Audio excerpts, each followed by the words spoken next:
Literally just the other day, the Commander-in-Chief of the Armed Forces of Ukraine, the current Commander-in-Chief General Syrskyi, announced the liberation from the Muscovites of at least 400 square kilometers of Ukrainian territory, apparently since the beginning of February, let's put it that way, and the clearing of at least 8 settlements from small assault groups of the occupiers. Exactly which settlements were meant has not yet been specified with reliable information. Obviously, this makes a certain amount of sense, but open sources do allow us to fairly clearly identify the main directions of the counterattacking efforts of the Ukrainian tactical grouping. Air assault troops, separate assault brigades and units, regular mechanized units of the armed forces of Ukraine, and territorial defense battalions in the Huliaipol sector of the front. These are primarily the Sosnivka directions. Ternove, Oleksivka, Kalinivske, the area restored near Oleksandrivka, Naverbove and Vishneve, together with Yehorivka. It is evident that a little earlier Ukrainian soldiers managed to completely clear out the small Moscow infantry groups. The polygon of Andrivka, Bratske, Herasimivka, Ostapivske and Danilivka. There was no continuous enemy presence in this area, but certainly attempts. The assault group of Rashid's 5th Tank Brigade and the 64th Motorized Rifle Brigade, let's put it that way, to gain a foothold at least on the eastern bank of the Haichel and to establish their positions further to the west. Such attempts near the R85 highway definitely took place at the end of January.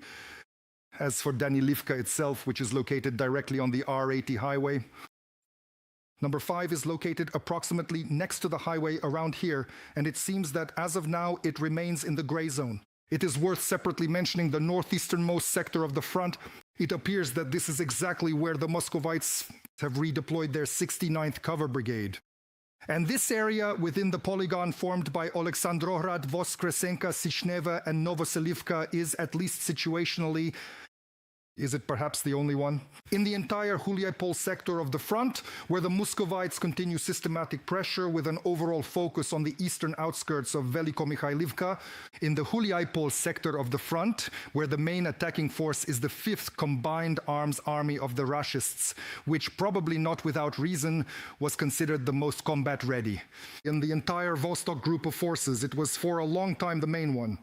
The strike force of the Muscovites on this flank. So here, it seems that by the end of last week, Ukrainian soldiers managed, at least it appears so, to completely clear the territory on the western bank of the Haichel River of Muscovites, at least in the section from Novozaporizhzhia to Varvarivka, including both Dobropilya and Priluki, but the fighting here remains frankly fierce, with both sides advancing toward each other. Literally just the other day, the Russians, using the already mentioned 5th Tank Brigade and the 60th Motorized Rifle Brigade, apparently launched a series of counterattacks in the direction of that same Dobropilya, likely aiming for Kosivtseve. It's too early to talk about a stable presence of the occupiers. At the moment, there seems to be no reason to believe so in either of these settlements, but the fact remains that the enemy here is not laying down their arms, at least for now, and that is an established fact.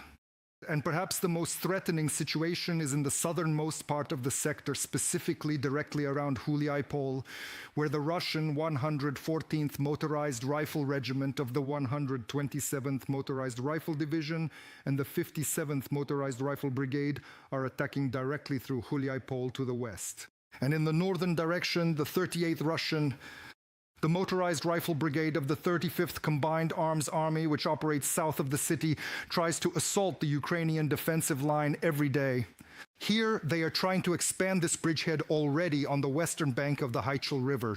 The main direction of the enemy's attacks here is along the western flank, bypassing Olena Kostiantinivka towards Sviatopetrivske, Stara Ukrainka, Tsvitkove, and in fact towards Zaliznyshne from the south and from the east. The Ukrainian General Staff insists that the Muscovites do not have full control over this territory, including Huliaipol, or so it is claimed. Fighting continues here, including within the city itself, but most sources insist that the war has already moved beyond both the western and northern outskirts of the city. Right now we have the opportunity to hear a few details about the operational situation in the southern sector, particularly on the Pokrovske-Huliaipol section of the front. The commander of the 1st Separate Assault Regiment, named after Dimitro Kotsiubailo, Captain Dimitro Filatov, call sign Perun, is already connected to the studio. Mr. Dimitro, welcome. Greetings to the studio, greetings to the viewers. Before I ask any questions, would like to draw the viewers' attention. The QR code, as usual, this time is for raising funds for 5 specialized mobile stabilization points for the soldiers of the 1st Separate Assault Regiment. Such stabilization points truly help save the lives of our wounded soldiers. They are needed here due to the very intense fighting, so if you can, don't stay on the sidelines when it comes to this extremely important assistance. Mr. Dimitro, first of all, can you tell us what is currently happening in the sector controlled by your regiment? So the further displacement of the enemy to the east continues, as I understand it, already on the eastern bank of the Haichul. Have Ukrainian counterattacks in the Oleksandrivka and Huliaipol sectors slowed down for now? Our attacks take place depending on the weather conditions. We try not to take unnecessary risk with our personnel, and we strategically execute and conduct our offensive actions only during those specific periods when the greatest possible number of critical factors that influence a successful and impactful outcome are aligned in our favor and working to our advantage. That is, these are weather.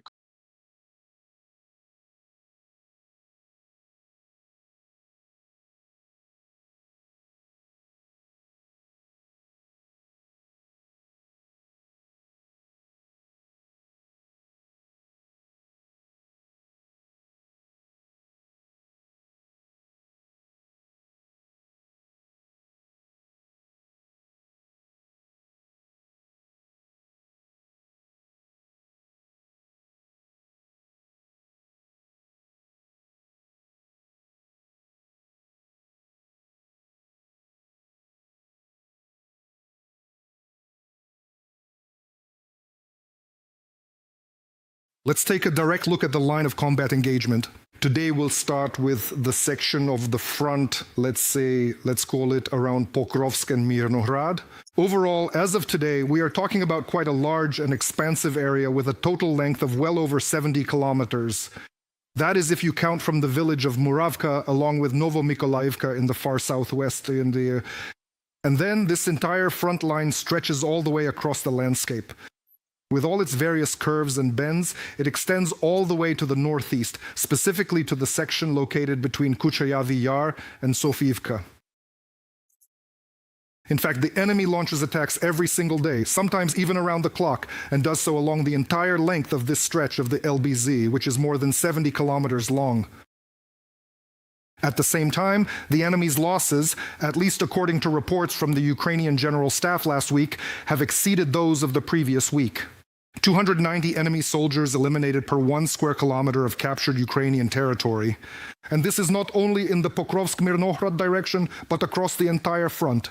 But considering that the Pokrovsk-Mirnohrad sector remains one of the hottest spots, it is absolutely clear that the Moscow generals have no regard for their expendable infantry here. On the other hand, again, according to the Ukrainian General Staff, for at least the past 2 months, the Kremlin has no longer been able to fully compensate for its losses with new recruits in its frontline units.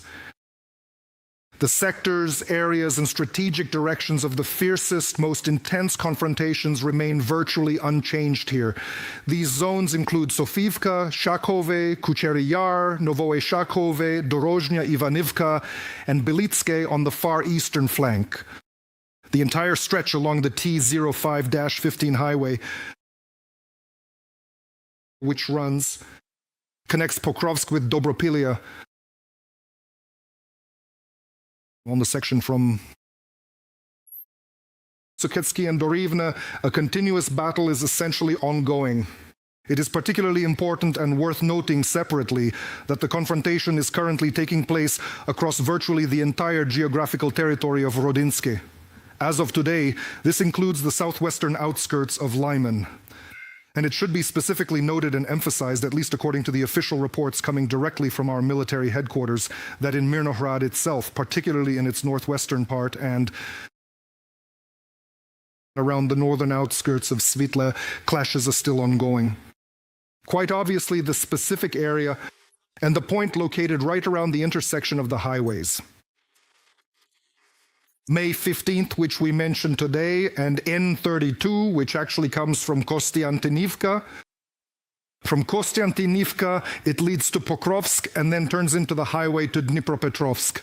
This section here, such a main logistical hub, appears to be under the control of the Muscovites as of today, as is the village of Rivne, which adjoins this area from the northeast. At the same time, the most optimistic open sources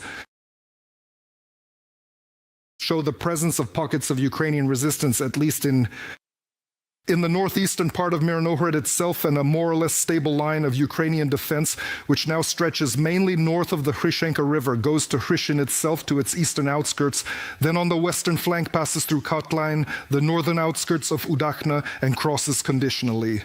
In the area of the administrative border between Donetsk and Dnipropetrovsk regions, it crosses the Solona River and is already approaching Novo-Mykolaiivka and Muravka on the southern bank of the river.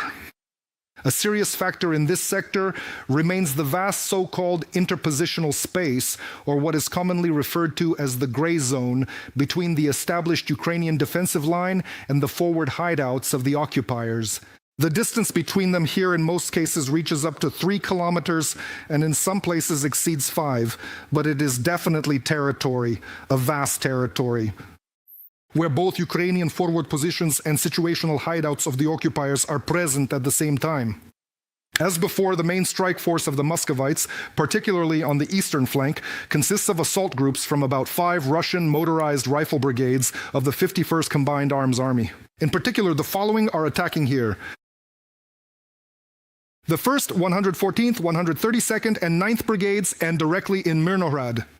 In terms of primary offensive operations, the 5th Motorized Rifle Brigade is currently advancing through Pokrovsk to the north and towards Hryshin.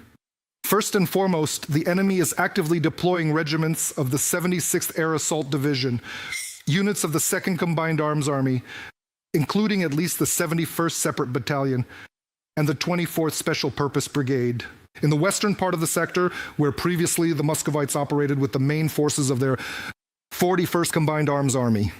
For more details about the dynamics of events in this sector, particularly around and near Mirnohrad, I hope we now have the opportunity to speak with the press officer of the 38th Separate Marine Brigade, named after Hetman Petro Sahaydachny, Miroslav Krivoruchko, who is joining us in the studio. Miroslav, welcome. I am wishing you very good health. First, I want to draw our viewers' attention. A QR code should appear on your screens. This time, the fundraiser is for an SUV. For the soldiers of the 38th Marine Brigade, it goes without saying that reliable transport is the key to connecting the rear with the frontline positions. So, if you can, don't stay on the sidelines. Support this aid for the front. Miroslav, the first question is almost a ritual now, but it's impossible not to ask it. So, I'll ask you directly. Are Ukrainian soldiers still present directly in Mirnohrad? Or has the war already completely rolled beyond the northern and western outskirts? The situation in the Mirnohrad area remains difficult and dynamic.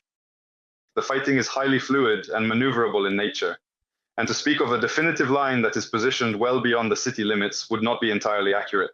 In certain areas, fighting is still ongoing, and the situation can change rapidly depending on the circumstances. So this is not a story about the war having completely receded somewhere and no longer affecting the city at all. The city remains a combat zone. Tell me, has the intensity of enemy attacks in the sector at the end of February changed in any way compared to the beginning of the month? And how does the enemy's attempt to storm the Ukrainian defensive line look overall now? Well, look, the intensity of attacks at the end of the month remained high. The enemy is constantly trying to maintain pressure. It's not a wave-like situation with a complete pause and a sudden surge. It's more of a systematic strain. And of course, there are landings as well.